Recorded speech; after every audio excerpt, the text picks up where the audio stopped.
Claude Nicolet, bonjour. Vous êtes vice-président de la communauté urbaine de Dunkerque chargé de la coopération décentralisée.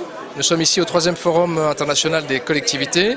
C'est un rendez-vous que vous connaissez maintenant, vous êtes rodé. Qu'est-ce qu'il y a de nouveau pour vous? Ce qu'il y a de nouveau fondamentalement cette année, c'est la foule. Le nombre de gens, de plus de 1000 inscrits, c'est absolument colossal. Je viens d'animer une table ronde sur le Proche-Orient, c'était plein à craquer.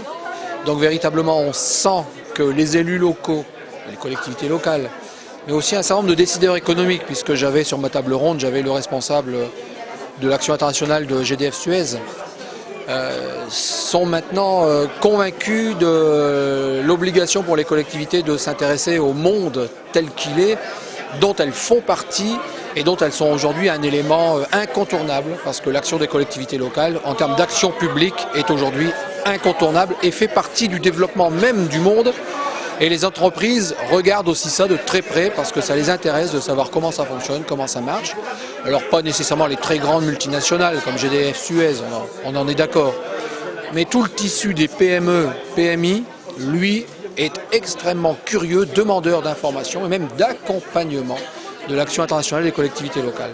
Et le fait qu'il y ait autant de monde aujourd'hui prouve que véritablement il se passe un mouvement de fond qui est un mouvement politique en soi concernant l'action des collectivités à l'international dans le monde tel qu'il est en train de se définir aujourd'hui. Alors, qui dit action dit sens, intérêt, vous venez de le souligner, mais alors moyens, quels sont les moyens mis à disposition des collectivités? Eh bien, c'est d'abord l'impôt, c'est les finances publiques. Et bien évidemment, tout cela est mené avec de l'argent public. Donc on est extrêmement vigilant par rapport à tout ça, parce que c'est l'argent du contribuable, et l'argent du contribuable aujourd'hui est rare. Il est donc précieux, donc il faut faire très attention à ce que nous faisons, mais ça, c'est ce que nous avons toujours fait. Il faut arrêter l'éternelle légende des élus qui se promènent en chemise à fleurs, tout ça c'est de la légende, ça n'existe pas. Ce que nous faisons, c'est que l'international aujourd'hui est un outil de développement d'abord de nos propres territoires ici. C'est de l'animation territoriale, c'est de l'animation politique, c'est de l'animation économique, c'est de l'animation sociale. Et ça, c'est une réalité aujourd'hui avec laquelle on ne peut pas transiger. Parce que dans les associations, quand vous soutenez une action, quand il y a des gens qui s'investissent dans une association, ça peut être des centaines de personnes. Et donc ça crée énormément de liens déjà ici chez nous. Et puis ce sont des entreprises qui s'y intéressent. Et de plus en plus, quand on fait des délégations, on emmène avec nous des entreprises, des chefs d'entreprise. On emmène les forces vives, comme on dit.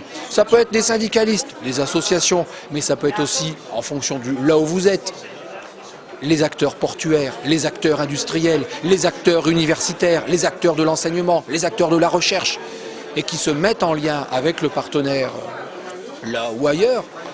Et ça crée effectivement une richesse, une plus-value à partager avec les deux territoires, ici et là-bas, qui est la réalité du monde d'aujourd'hui, encore une fois.